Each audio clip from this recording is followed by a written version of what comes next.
Alrighty, so let's get started. My name is Reynaldo Rodriguez, and I am the program manager for the City of Miami's Building Efficiency 305 program here at the building department. So just a little bit of background. I'll provide some background on the program, and then I'll kick it over to the Touchstone team, who will go more in depth on the requirements and a little bit more about how the benchmarking process works. So just a little bit of background. In June of 2021, the City of Miami Commission passed a benchmarking and retuning ordinance. From this ordinance came this BE305 program, which was implemented here in the building department. For the past year and a half, we've been working with Touchstone IQ, and they're an energy and water benchmarking solutions provider who's helping us with the implementation of this program. They've been a great partner so far and have been helping us with the process of educating all the building owners, tracking reporting and compliance data, and also managing a help center who's staffed with trained sustainability consultants. Aside from that, we've launched a website, which is www.benchmark305.com. And we really want this site to serve as a one-stop shop for all of your benchmarking needs. So you'll find background on the program, the requirements and compliance dates, frequently asked questions, how-to guides, which walk you through the benchmarking process, as well as training videos. And then aside from that, we do have the contact information to our help desk, which is benchmarking@miamigov.com. And our phone number is 305-416-1688. All righty. So the City of Miami has stated a goal of achieving carbon neutrality by 2050 with a 60% reduction from our 2018 levels by the year 2035. So the city has three sustainability and climate action plans. We have Resilient 305, which is our interjurisdictional plan with Miami Beach and Miami-Dade County. We also have the Miami Forever Carbon Neutral Plan, which is the city's greenhouse gas reduction plan, and our city climate action plan, which is the Miami Forever Climate Ready Plan. So when we see that 55% of the city's greenhouse gas emissions are coming from building energy consumption, we do see that building efficiency needs to be prioritized in these larger buildings. So the goal here from this program is to improve efficiency and also improve water efficiency through the usage of tracking, benchmarking, and retuning. Buildings waste up to 30% of energy and water due to inefficiencies and poor operations. So because of this, we're here to address and focus on the larger buildings, both public and private, residential and commercial. And the city's already taken a lead in this. So all of our 32 larger facilities that the city owns has already began the process of benchmarking the buildings. And then here on this next slide, we'll just basically see a map of all of the 30 plus cities and counties around the nation that have some sort of benchmarking policy in place. And this map is actually from 2020. The next one that I'll show right here actually is from 2022. And we can see that we do have more and more cities and counties that are adopting some sort of benchmarking policy. Miami-Dade County is actually in the works right now with their benchmarking ordinance that we hope will be coming out soon. So the implementation of the program will result in economic benefits for building owners and managers, as well as tenants.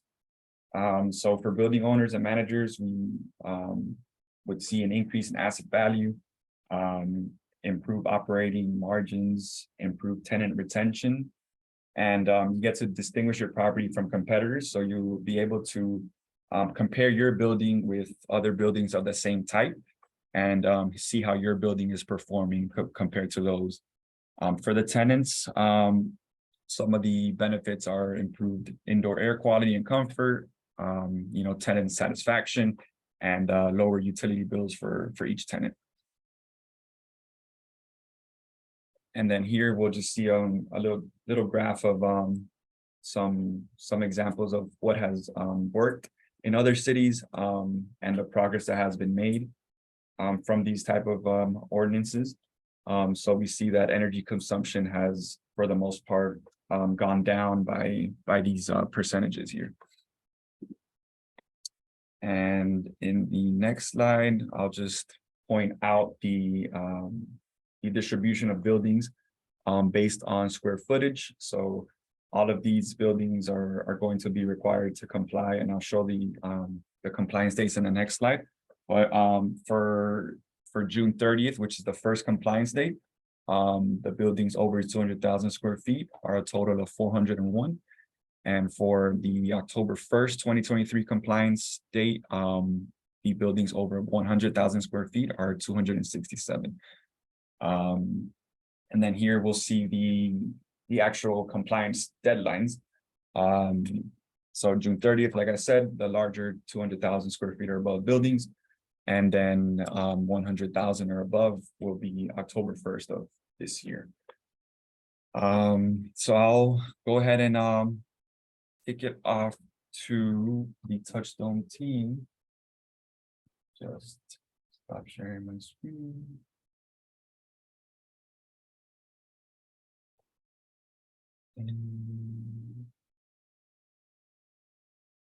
All right, you can take it away, Jeanette.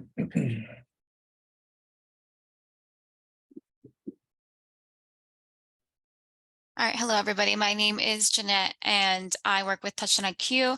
I'm an energy sustainability consultant. We're going to be going through a PowerPoint as well as soon as I share my screen here. And after that, we'll be going through a live demo of Energy Star. Yeah. Thank you guys all so much for joining. So yeah, my name is Parissa Reynolds and I'm a project manager at Touchstone IQ. So I'll be working in support of the city of Miami. And as Ronaldo mentioned, this session is going to be recorded and we'll make sure to save time at the end for Q&A. If you do have any questions come up along the way, you can go ahead and send that in the chat box. But yeah, Jeanette, if you want to take it to the next slide. So here's the agenda. Obviously, Ronaldo covered a good intro to benchmarking, but we'll kind of talk about the compliance pathways, reporting, what you need to include for your report, when the report is due, waivers, and kind of what to expect before we hit that demo. Jeanette, you can go to the next slide. So yeah, as you know, benchmarking is, really helping buildings measure their energy use and compare it to average consumption of similar buildings, owners, and occupants that can kind of better understand relative energy performance and identify those opportunities to cut energy waste. But this does ultimately allow owners and occupants to understand their building's relative performance and help identify some opportunities to cut energy and save money. This also does improve our health and ensures resource security. So yeah, a lot of this has been covered, but essentially buildings 200,000 square feet or larger required to comply by June 30th of 2023, 100,000 square feet, and will be at October 1st, 2023, and then it'll kind of go to 2024 and 2025 before all buildings are rolled in. But initially after the compliance deadline, it will be June 30th every year. So owners subject to comply will be any public property or private property, except for any property with a single family home or duplex, solely residential multifamily building of 5 units or less, or any building with industrial use. And covered private property is a property that other than a covered city property or any property owned or operated by Miami-Dade County, the state of Florida, or the federal government with a building or buildings that exceed 200,000 square feet gross floor area. So essentially, any covered property in the city of Miami that is owned, leased, or managed by the city, and where the city regularly pays all or part of the annual energy and or water bills. And this is ultimately just to help the city of Miami understand and reduce greenhouse gas emissions by the goal of 60% in 2035 relative to 2018 levels. So there are two pathways for building owners to reach compliance: submitting an annual benchmarking report or requesting an exemption from reporting, given that the building meets one of the qualifying criteria. And I will run through these. So this is not required for a covered public property for the current reporting year if the owner submits documentation to the director establishing that the property has met one of the following conditions. The property does not have a certificate of occupancy or temporary certificate of occupancy for all 12 months of the calendar year being benchmarked. A demolition permit for the entire building was issued for the calendar year being benchmarked, provided that the demolition work has commenced and legal occupancy is no longer possible prior to the end of that year. The property did not receive energy or water services for the entire calendar year to be benchmarked, or the covered property had an average physical occupancy of less than 50% throughout the calendar year for which benchmarking is required. As far as a private property, the documentation that will need to be given will be meeting any of the exemptions defined for the covered property, public property that I went over, special circumstances that can be determined by the director. The property is under financial hardship and provides proof of the same. The covered property may be exempted from electricity benchmarking if more than 50% of gross floor area is used for residential purposes. The property is not master metered, or the owner does not have access to master meters or other means to obtain whole building electricity data. And the serving electric utility does not provide data aggregation services or access to whole building utility data. However, once such services are available from the utility, these properties will no longer be exempt from benchmarking requirements and shall file initial benchmarking reports in the first required reporting year following such data availability. So reporting is the main pathway towards compliance. This will be completed through an online platform called Energy Star Portfolio Manager. Submitting the initial report is the most time consuming, but moving forward, the annual process is a lot more simple and quick. So first, you'll need an Energy Star Portfolio Manager account. This is EPA created, and it's a free benchmarking tool considered the industry standard. Building information, you'll add your property and enter in all of your building information. You will receive a Miami building ID, and each building is assigned a unique ID required for reporting. And then you'll need whole building energy and water usage. And we have a specific link that will be for benchmarking reports due June 2023 that are reporting 2022 data. And I apologize for the typo there, it will be June 30th. And then after submitting, you will receive either in compliance, and if your report is error-free and approved by the city, then you'll get a notification that your building is in compliance for that reporting year. Then you won't have anything else to do until the next year. If your report does contain errors, missing information, or exhibits a drastic change in usage when compared to previous years, you will receive an email notification that your report is in pending revisions. To bring your building into compliance, you must correct those errors and resubmit or provide an explanation for the drastic change in usage. So we're going to go ahead and kind of go over Portfolio Manager, but again, this is a free online tool offered by the EPA and used to measure and track energy and greenhouse gas emissions. This allows owners to benchmark the performance of their buildings and compare against similar buildings and past performance. So more than 250,000 commercial properties use Portfolio Manager. There's 80+ unique property types from schools, hospitals, offices, retail stores, etc. This will provide your energy use intensity, which shows the annual energy use per square foot of your building, and will calculate a 1 to 100 Energy Star score. Buildings with a score of over 75 can earn an Energy Star certification. And on average, Energy Star score certified buildings use 35% less energy overall. Thank you so much for listening to the intro, and now we will go through the live demo. All right, thank you, Parissa. Okay, let's go ahead and pull up my screen here. We're going to go over our demo.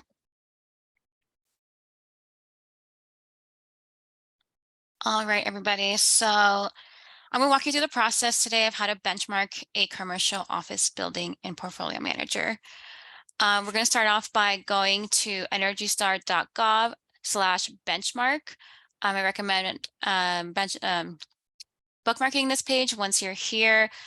On the right is where you're going to log into your profile or create an account. So when we go ahead and create an account, you add all of your information about yourself, your organization, and you create. But for the sake of this demo, what we're going to do is just log in to mine.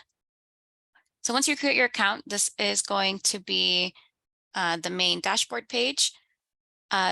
Basically, benchmarking is a three-step process. We add a property, we add a meter, and then we add energy and water consumption to that meter. To start off, the top right toolbar over here contains your account settings. This is where you adjust contact information, your password, preferences.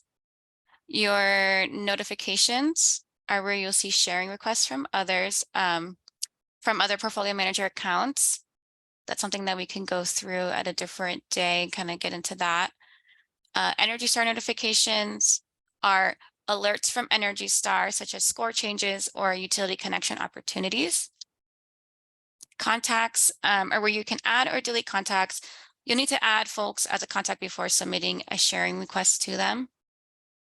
And the help tab over here, this takes you to the help page where you access reference guides, FAQs, trainings, and just a bunch of resources.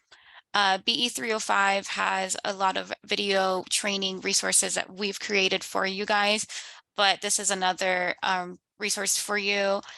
For instance, I really like the training tab here.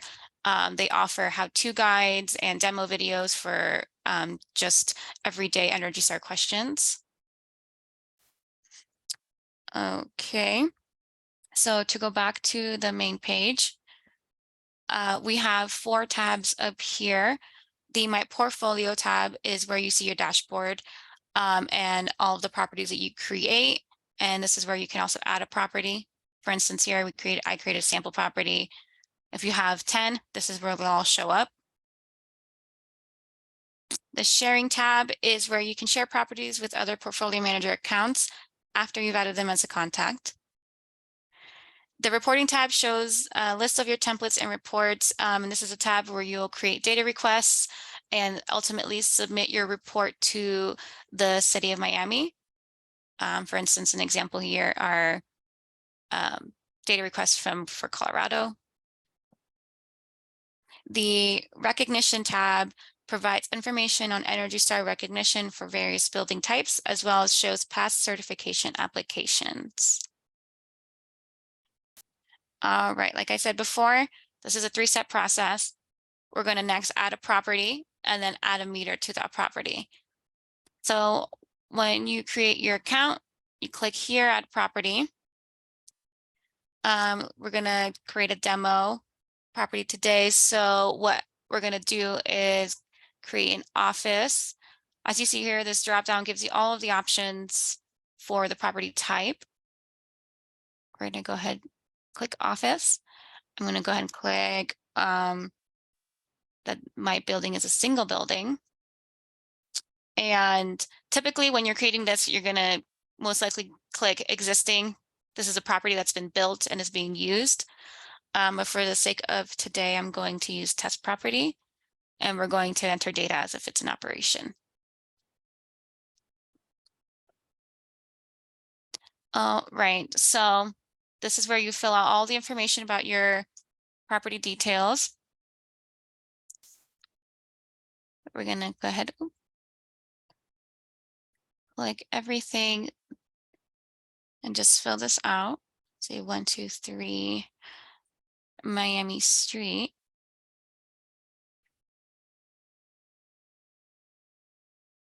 Florida.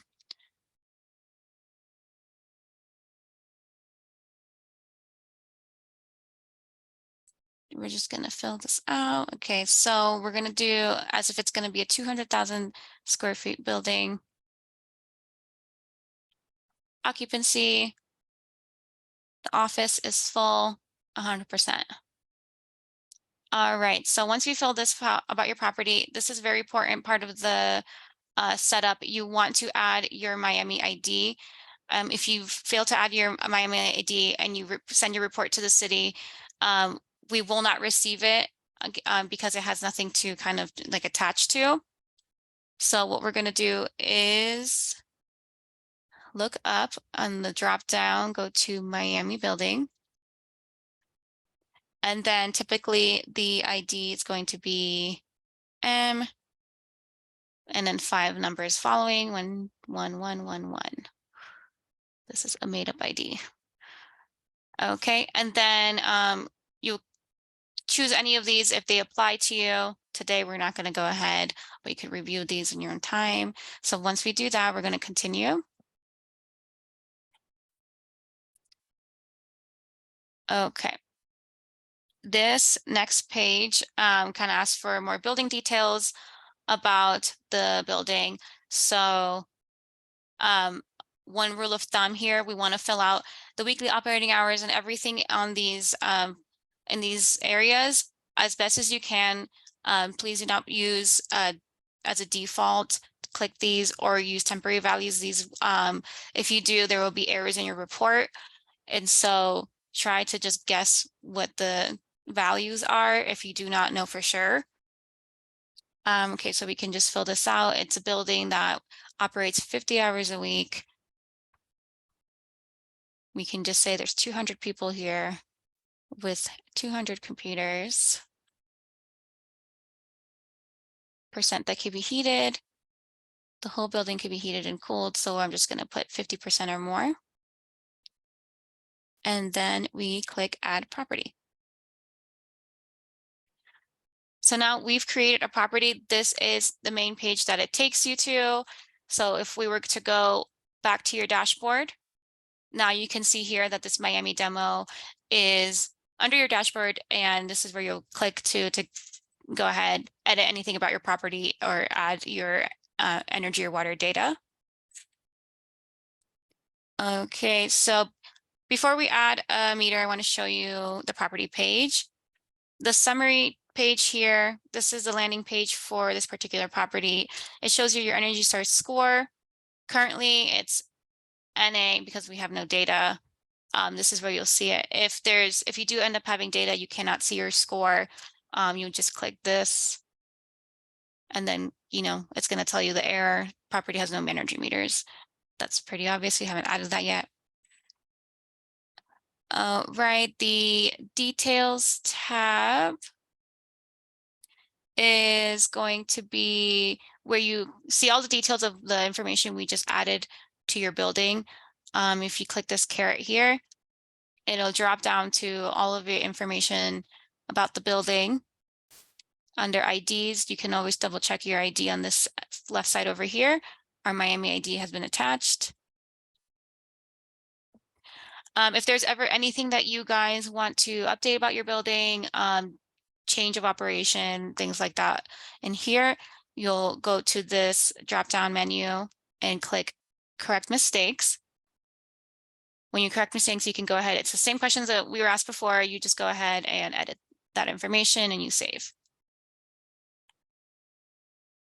Right. That's kind of a review of this tab. Then we're going to go here to the energy tab. This is where you'll be able to add energy meters for electric and gas. We're going to come back to this in a minute. The water tab is where you add your water meter. The process will be the same for adding a meter. The waste and materials, if you'll be benchmarking waste and materials, you can do this in this tab, although it is not required. The goals tab is for your specific property. You can set goals, baselines, targets.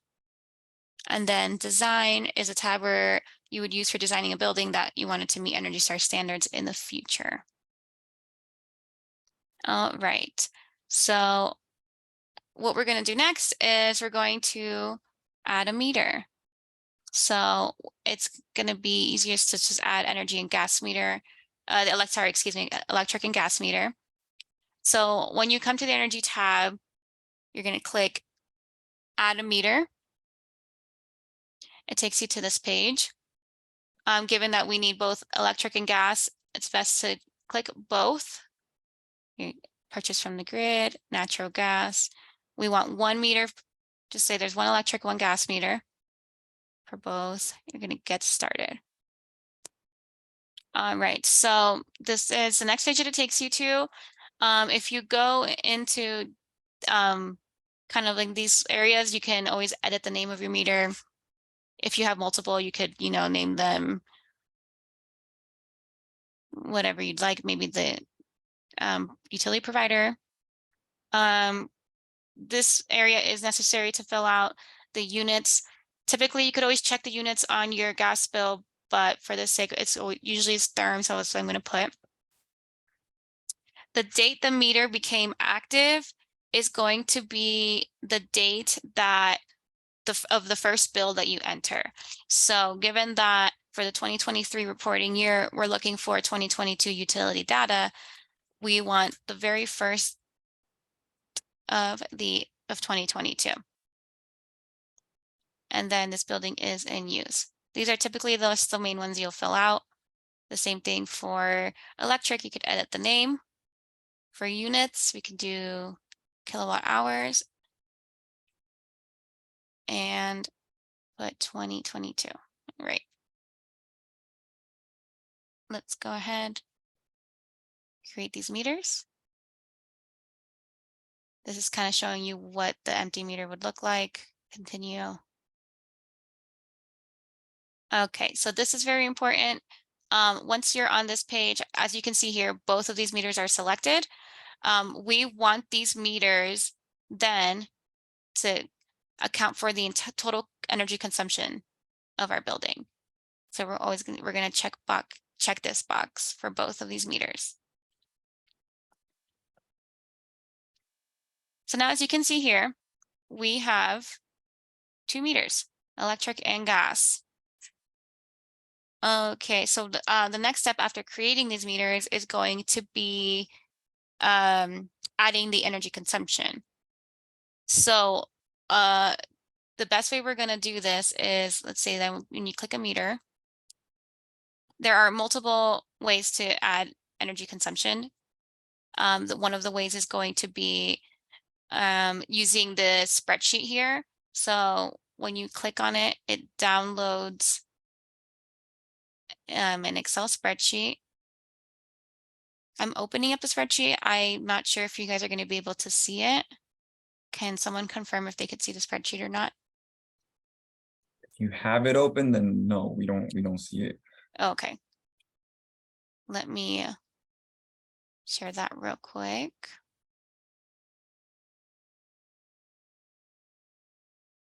Okay, so this is a spreadsheet that downloads.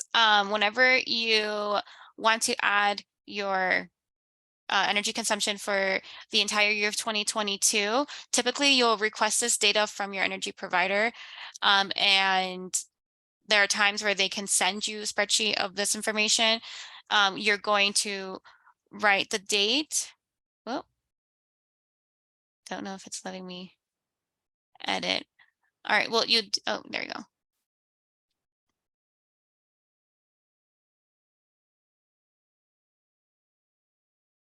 Did it go away? Let's try to open this again. All right. Sorry about that, guys. Okay. So what you're going to do is start the date of the first day of the month. end it with the 31st of the month. Write your usage. And cost is optional. And estimation, typically we're going to write no because you're going to receive this data from your energy provider. You can fill out the rest of the data and just go for every month, and then basically kind of add all information and go all the way through December. So that's kind of an example of what you would do. And then after that, you would upload that spreadsheet. So going back to my screen.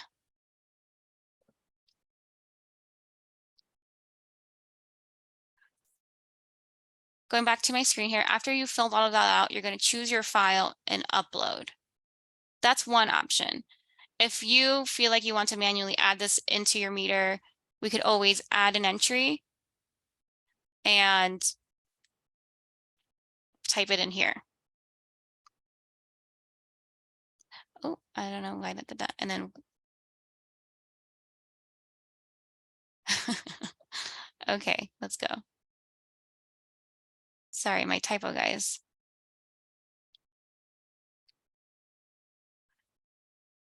You could type that there. And you're not going to click estimation. You could add a cost if you'd like.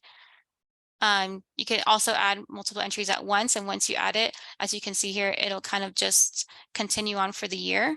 Add another entry. And you can go ahead, just fill this all out for the entire year up until December. And then just go back and manually add your entries like that. So for the sake of this, we could just add some data and then save. And like that, you would continue all that until December 31st of 2022. And yeah, this is how you either update it as a spreadsheet or manually update it. And then let's say now we go back to the energy tab. You can tell that we've added some data up until the beginning of June. And you'll see here, most recent bill date. Definitely, you always want to go all the way to December 31st of 2022. And we're going to do the same thing for gas once you gather all information from your gas provider.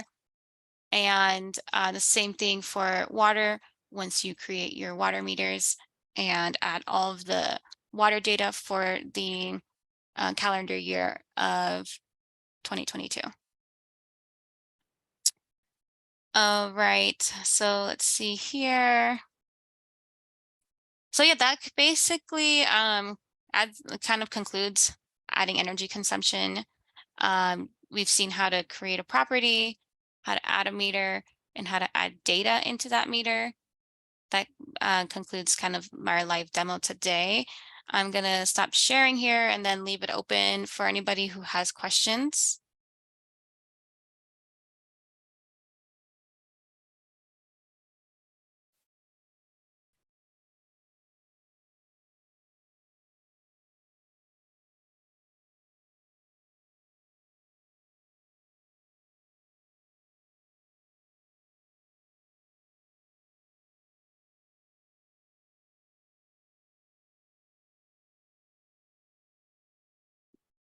Right, and if you don't have questions now, it's kind of a lot for the first time, but if you don't have questions now, feel free to reach out to our help desk, our helpline, or help email address, or you could just reach out to me directly, and I'll be willing to assist. Excuse me, I have a question. This information, we have a condominium. The information is for each unit or just for the condominium meters? So the utility data is for the whole building. So if you have a condominium, you would need to reach out to FPL in order to have them gather all of the different units, all of their meter information, and they'll be able to send it to you in a file. We need to request FPL the details and the company for the water meter information for all the properties. Correct. I unit. mean, for water, usually the building is master metered, so you won't, you know, each individual unit doesn't have an individual meter, but for energy, I know for sure a lot of the buildings they have a meter for each unit. So there is a process that FPL has. You can go to our website under utility contact. It'll have their phone number and their email address, and they'll be able to show you how it is that you can get that information. Okay, in this case, we need to fill out the details for from January to December 2022. Yes, correct? correct. Okay. Yeah, maybe in the future we have another question. At the moment, it's a lot of information. Yeah, no, Like, and I understand, and our website, you know, is also in English, Spanish, and Haitian Creole. So if you prefer Spanish or another language, like we do have that available. Or if you just want to reach out to me directly, you can reach out to me, and I'll be willing to help you out. Okay. Another question. We have 100 units, and we have to include the 100 units. Okay, it's also, and we have a meter for the condominium. We need to and the commercial properties. We need to include all of them. The 100 for residential, commercial, and condominium. Yeah, so all the meters would have to be included. But like I said, FPL, or if you reach out to them at the number on the website, Okay. I think Jeanette put the link in the chat. They have a process in place, and they'll be able to help you out with that. Okay. Thank you.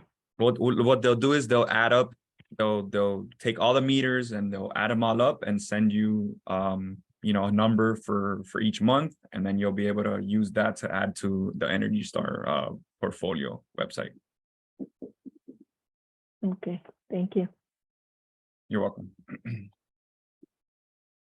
All right, so if there's no more questions, and I guess we can wrap it up. We'll look into maybe adding these recordings to the website. And then yeah, if you have any other further questions, just reach out to me or the helpline.